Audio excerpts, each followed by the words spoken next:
अपने पैसे का काफी घमंड भी था, जैसा कि अक्सर लोगों को हो जाता है। एक दिन अपनी बड़ी महंगी वाली कार में कहीं जा रहे थे। कार में कोई एक ऑडियो चल रहा था जिस पर उन्होंने एक संत की वाणी सुनी। उसमें वो संत ये कह रहे थे कि इंसान सारा जीवन पैसे के पीछे भागता रहता है, पैसा कमाने के लिए कुछ भी करने को तैयार हो जाता है। कुछ लोग तो गलत काम करने को भी तैयार हो जाते हैं, क्योंकि वो इस सत्य को भूल जाते हैं कि वो इस पैसे के एक अंश को भी अपनी मृत्यु के बाद अपने साथ नहीं ले जा पाएंगे। जीवन 4 दिन का है और उस 4 दिन के जीवन में पैसे की खातिर भाग दौड़ में बस लगे रहते। ये सुनकर ना इस अमीर साहब को बहुत गुस्सा आया, थोड़े अनॉय हो गए, थोड़ा सा उनको इरिटेशन हुआ। ये क्या बेकार की बातें कर रहे हैं। और उन्होंने कहा कि एक्चुअली ये संत महात्मा के पास खुद पैसे तो है नहीं, इसलिए पैसों के बारे में ऐसी उटपटांग बातें कर रहे हैं। लेकिन इस बात का चिंतन उनके दिमाग में रहा, एक टेंशन सा उनके दिमाग में रहा। जब अपने दफ्तर पहुंचे तो सारे एम्प्लॉयज को इकट्ठा करा, बोले मुझे बहुत इंपॉर्टेंट बात करनी है।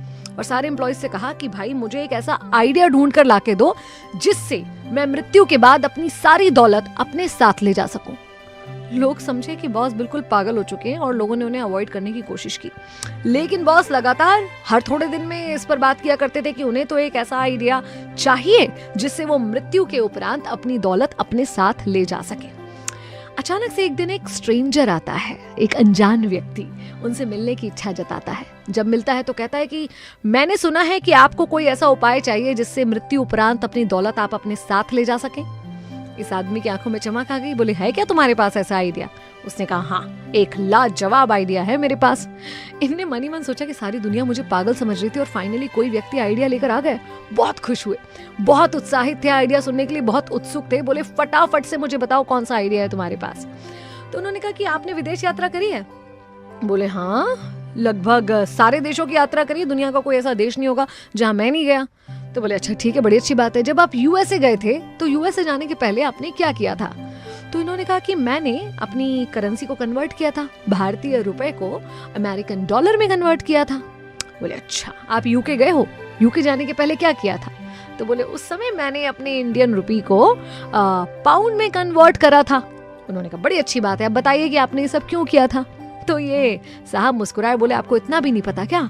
वहां पर इंडियन रुपए की कोई वैल्यू नहीं है, वहां पर रुपया नहीं चलता। मेरे पैसे की कीमत वहां हो इसके लिए मैंने पैसे को वहां की करेंसी में कन्वर्ट करा। ये साहब मुस्कुराए और बोले बिल्कुल सही कह रहे हैं आप, और आप अब इस सत्य को जानते हैं कि एक ही तरह का पैसा हर जगह नहीं चलता। अब मृत्यु उपरांत आप जाना चाहते स्वर्ग में, है ना? बोले हाँ।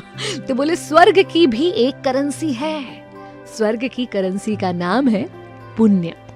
अगर आप यहाँ रहते रहते अपने रुपए पैसे को स्वर्ग की करेंसी में कन्वर्ट कर लोगे तो आप यहाँ का रुपया वहां ले जा सकते हो। तो अपने समय को बिल्कुल बर्बाद ना कीजिए और जो आपका पैसा है उसे पुण्य कर्मों में, धर्म कर्मों में लगाइए। ये सुनकर उस मिलेनियर की आंखों में चमक आ गई और उसे बात वाकई समझ में आई कि हाँ, ये तरीका है जिससे मैं यहाँ की धन दौलत को वहां लेकर जा सकता हूँ। और उसी दिन से उन्होंने तय किया कि अपने पैसे का सदुपयोग करेंगे, दान धर्म करेंगे, पुण्य कर्म करेंगे, जरूरतमंदों की मदद करेंगे। तो हम और आप क्यों समय बर्बाद कर रहे हैं? क्यों नहीं अभी से अपना हेवनली अकाउंट आप और हम भी तैयार करते, छोटे बड़े जिस रूप में हो सके।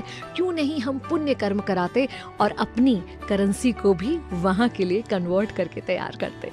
मैं भी नहीं हूँ, चलो आज